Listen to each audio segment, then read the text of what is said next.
Lesson learned: when you're working around or with plastic parts and old frayed wires, do your best to try and be gentle.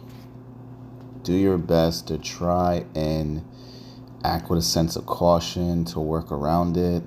You might have to take off more stuff than you want to, but it's better than leaving your car on jack stands because you can't drive it.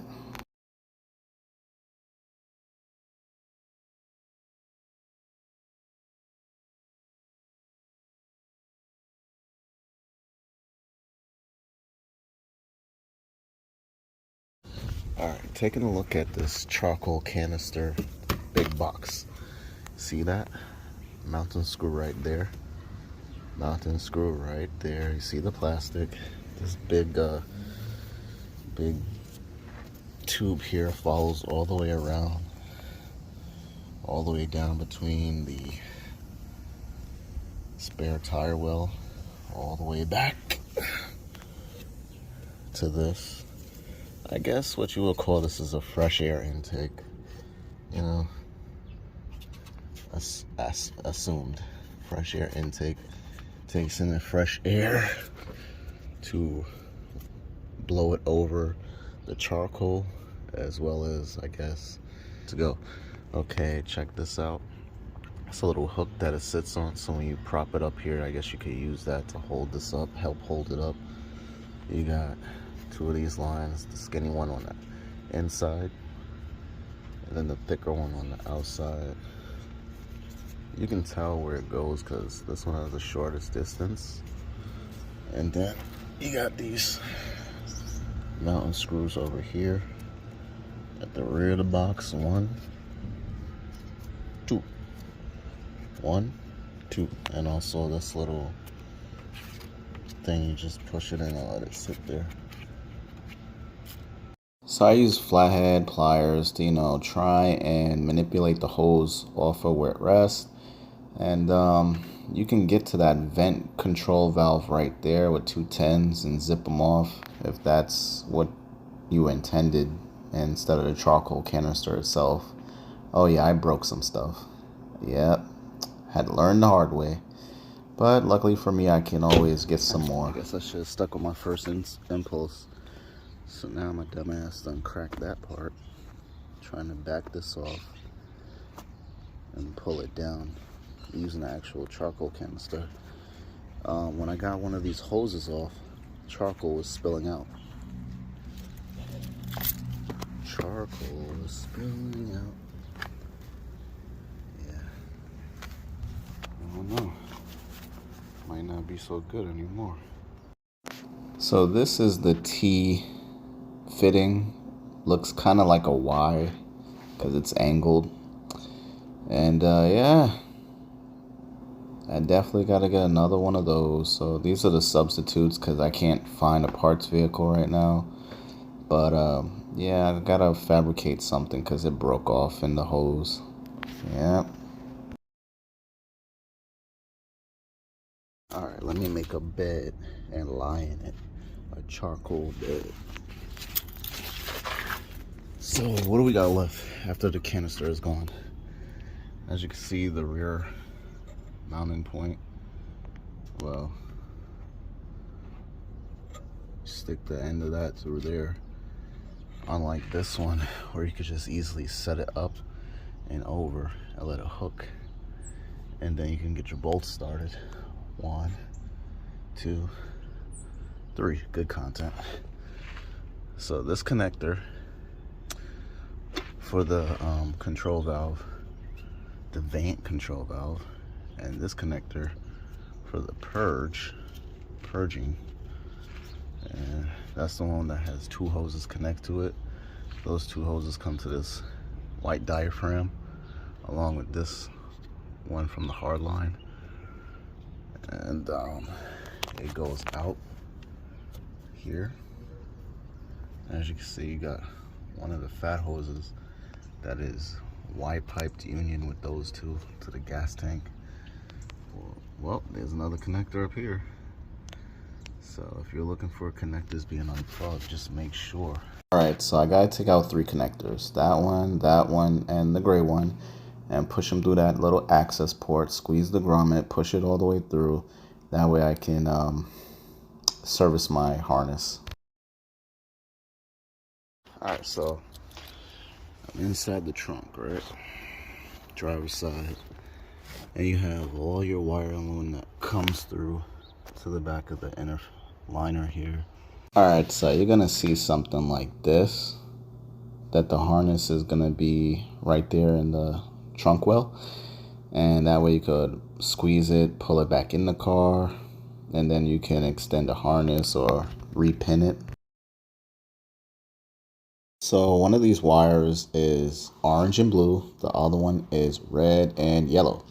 So now I can take the 3 connectors, that one that I'm holding, the green one and the gray one, and push them through the access port in the trunk.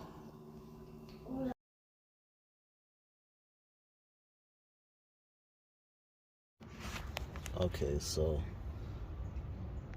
that is held on to this, and it sits down in that, or the fastener, 10. Okay. Crazy how things work out, right? That's why it's always good to have a parts vehicle or go to a part out and get harnesses, OEM harnesses.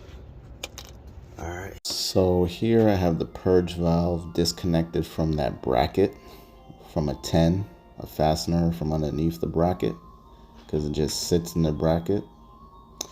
I'm going to pull this rubber hose off that hard line, so that way I could take this damaged diaphragm with me.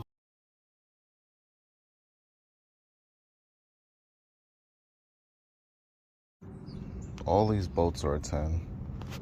This bolt here holds up the 3rd connector, and solenoid. See, I wasn't lying. Show must go on.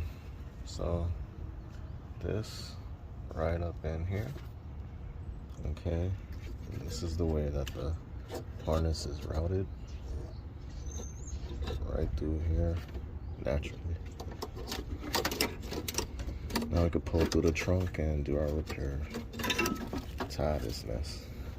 Okay, last but not least, this hose back here that was leading to the charcoal canister, and it goes all the way up somewhere into the Netherlands, and it's a T fitting with 1 angle. Okay, so I got the valve here undone. Okay, if you got a 10, get a Phillips. Try to create a little vibration. Tap the Phillip into the groove, ensuring that it doesn't strip the bolt. Round it out, whatever. Has the Nissan logo on it. Purge, fuel tank, blah, blah, blah. There's supposed to be a gasket here. There's a lot of dirt and crud in there. In this inlet. Cause these things to misread and fail. There's dirt in the connector socket. You could just imagine there's dirt in here. And voila. That's where you're supposed to spray the WD-40, right? Okay, cool. Okay, so I used some mass airflow cleaner. It evaporates. I used it on that. Everything, connector, socket, inside, outside, front, back. I just brushed this with a brush. In here is like holes. I'm trying to get it.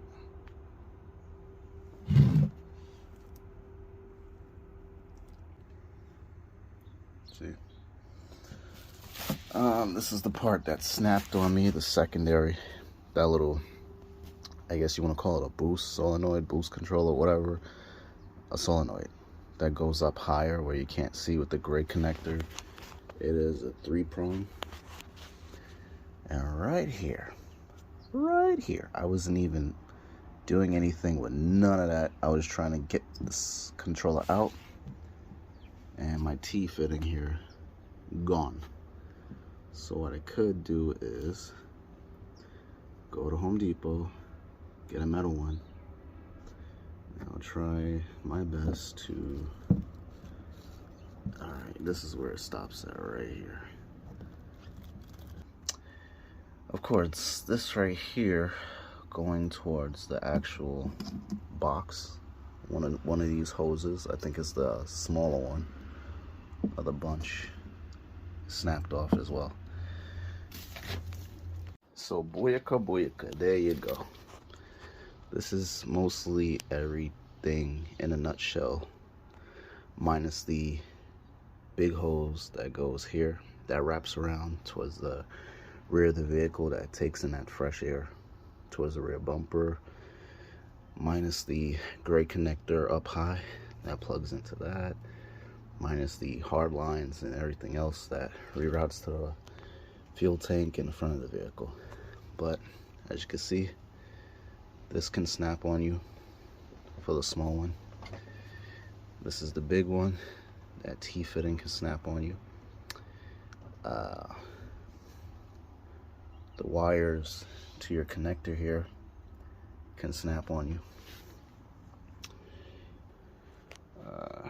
This part is going to be interesting. It's going to have an EVAP code until this is fixed. Granted, I can find a parts car and snip the wiring and extend it. I mean, I'll try. I will try to work what I got. Oh yeah, before I forget, I was supposed to see. So, the 2-prong connector, that goes to the valve right here that sits like that. Let's see. We got colors. Come on, man. Blue and orange, red and yellow. Blue and orange, red and yellow. Welcome back. It's a new day. As you can see, I got my little T-fitting, Home Depot. They do sell a black one from the auto parts store, which is a T like that. It's not in this configuration. I guess I can get one from like a different car if they sell it and it's adequate enough, but this is what concerned me, that it has like a reduced channel here instead of being that wide. So I don't know if it'll throw a code or a vacuum for that. This I've seen online where they sell these for Altimas, Pathfinders, Sentras, Nissan stuff. And the other parts of that is broke off in here. I'm gonna pull that out, crazy glue it back, see what I can do with that one. We all know this connector, and we all know what it goes to. Where is that? It goes to this, all right? That connector is always sitting in some kind of configuration where the harness is so tight from factory that it's crimped. Now the rubber grommet, maybe you could pull some of that harness down through the rubber grommet, through the inside of the trunk. But I figure I just had some extra wiring from this old motor mount. Just take the wiring and try to extend it. I'm gonna try to depin this real quick, create a new harness line that could go to the car, and then splice it to the other harness, that other sub harness. That's the reason why I was getting EVAP circuit. It's because these were corroded. It was holding on by this just one wire, and then that one broke when I went to go slide it back off gently, and that's where we're at. I cleaned this again.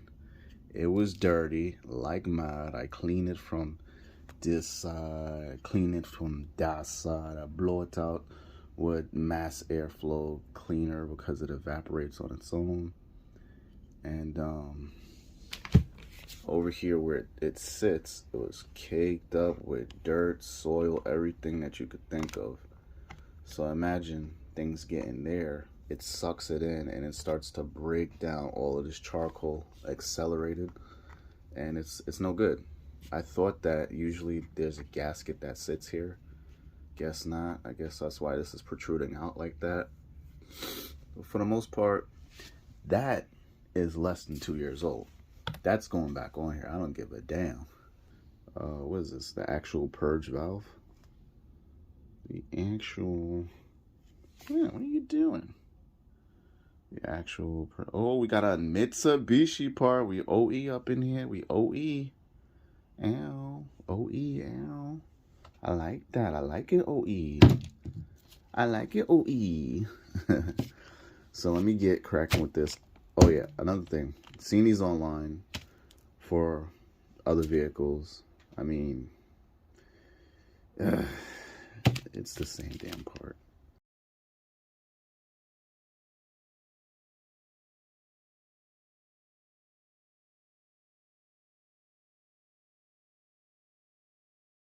Okay, so these pigtails, these connectors, everything is for a reason, right?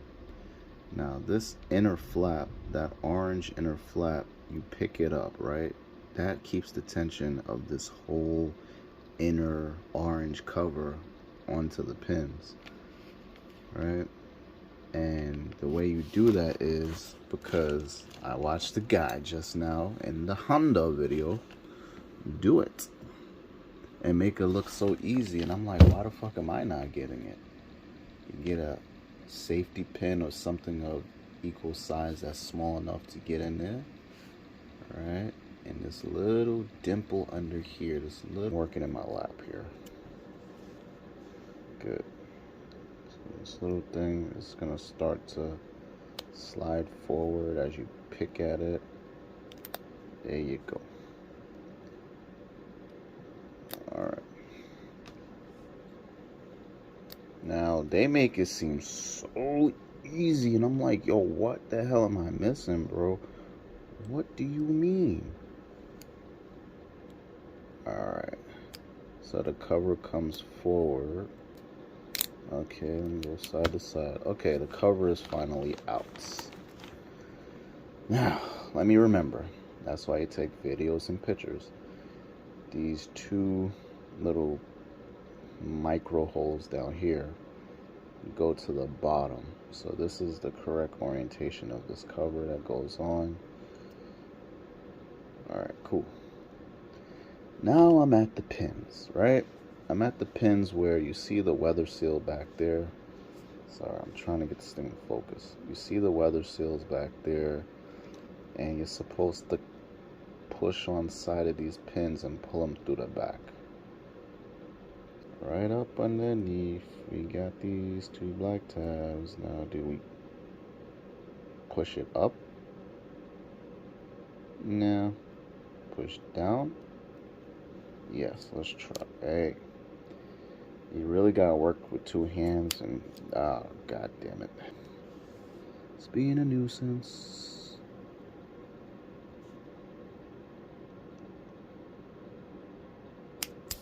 There we go. And right there, I can feel the flathead kind of like let go. The flathead had pressure, like minimal pressure behind it, and I feel it just fall flat. Kind of similar to like when you got a clutch brake pedal bleeding process and you crack the bleeder nipple and it just lets go. I got red, yellow stripe going on the left side of the connector right here. Okay, I got it fully depinned. I had to make sure I did not put too much pressure on this, and then as I'm gingerly holding it, I wiggle it side to side, and you will pull out your grommet, so don't worry about that. Alright, so I was worried about how I was going to get this pin out, well, the wire out of the pin, And as you can see, I had to get creative and stretch the band off of the grommet. It just collapses on it and you squeeze it as tight as possible. Alright, so this is an orange and blue. Okay. And I'm going to put the orange and blue with an extended blue wire. Okay, I got the, oh shoot, I gotta put that back on. I gotta put back the grommet back on, but yeah, the orange and blue will get blue and the red and yellow will get red. So that way it's easy to tell what it was originally. Okay, word of the wise. Those pins go back in with the crimp facing up. It wouldn't go in, it just wouldn't go in. Put the crimp facing up, slides right in smooth until it clicks. Now because the catches are on the catches that they're talking about are those dimples or indentations where, remember you had to stick the flathead in there and pry it loose? Well, they go back and catch right there. Take off the wire tape. It's not gonna fit with the goddamn grommet.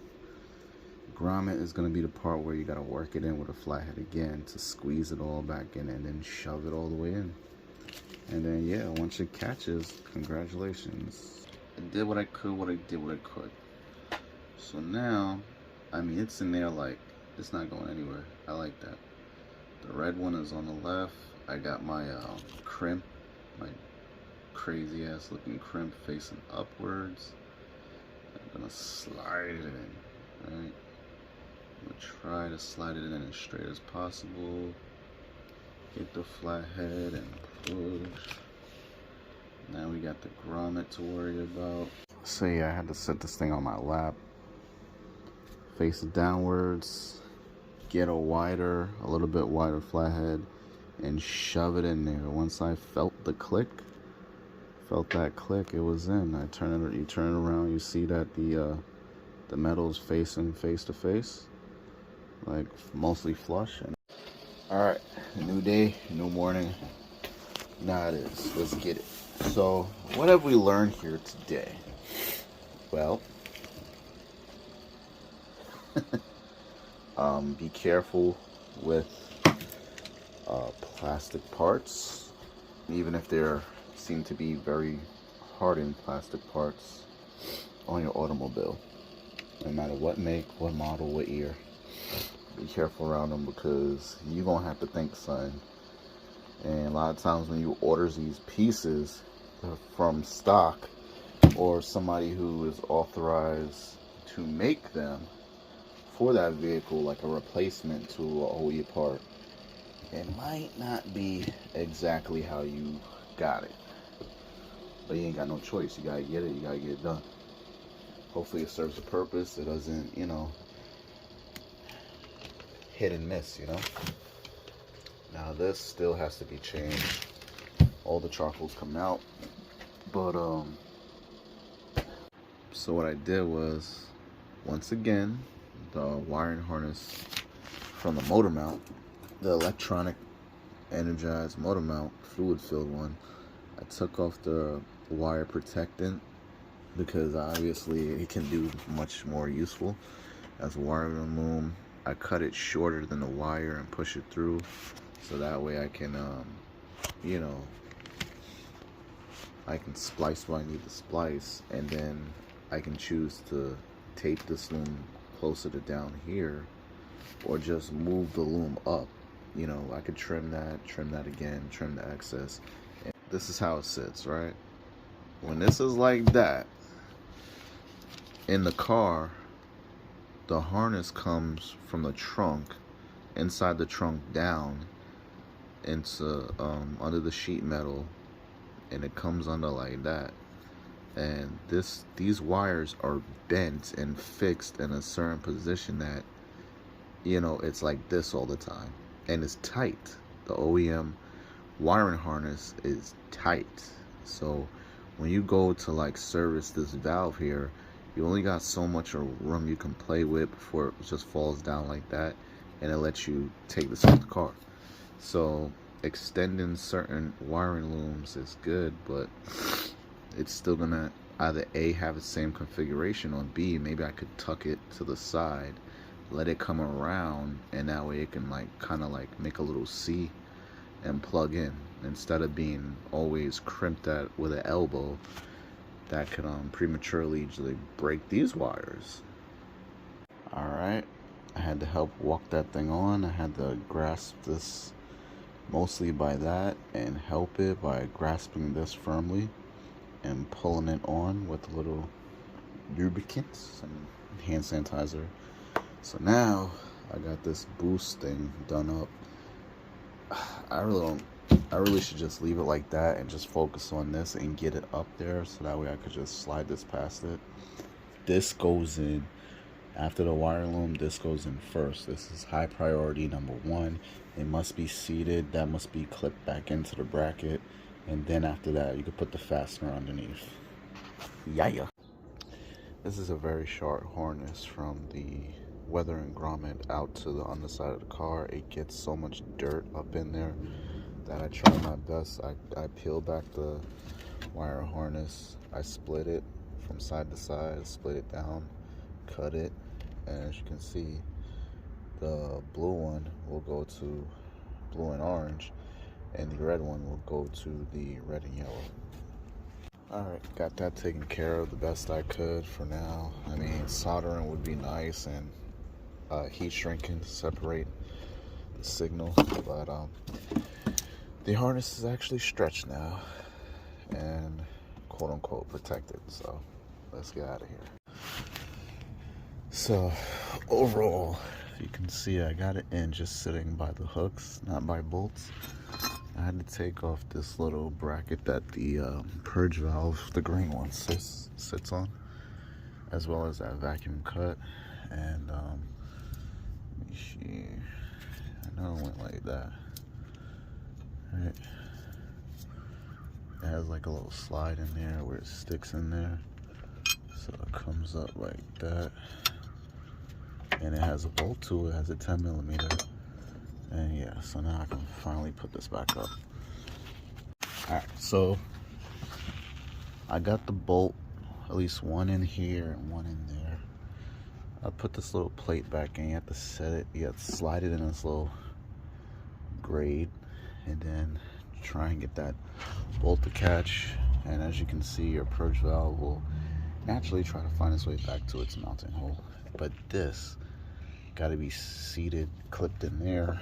And I'm guessing that, you know, maybe not, you might have to push that all the way in, but I really don't want to touch that because I'm afraid of it cracking and breaking the super glue. So I'm not going to touch it just yet. I'm going to try to usher this thing closest to the hole as possible without breaking anything. Wish me luck. Then after that, you can see where the T-fitting will go up into that. The other holes will go on the other side of that one, right there. And then we still got to connect this hard line to that. And after that, oh yeah, put in that. And then here goes your harness. And as you can see now, this is going to actually have so much room. All right, so my little issue here arose again. It broke, whatever. I'm gonna go with it. This T-fitting, been fighting with it to get it on, back onto this, which is crazy now that I got it all the way up there. And it's actually a shorter distance than the stock one. So I don't understand why it's giving me such a hard time. I'm trying. My little vapor control, whatever, vapor sensor is not up yet. I'm just doing what I can and going along with it to get everything that is acting accordingly seated and situated. All the bolts for these brackets and the whole box, the two in the back, one in the front is in. And yeah, I'm gonna just run it like that and keep a light on and just order maybe 2 of these. Just order 2. They're cheap enough. But other than that, the T-fitting, I don't know. I'm gonna have to find something from a different vehicle that makes sense, because this is like one of them parts that nobody makes it, nobody carries it. You gotta buy something that's universal, and or get something from another parts car. So I guess that can wait.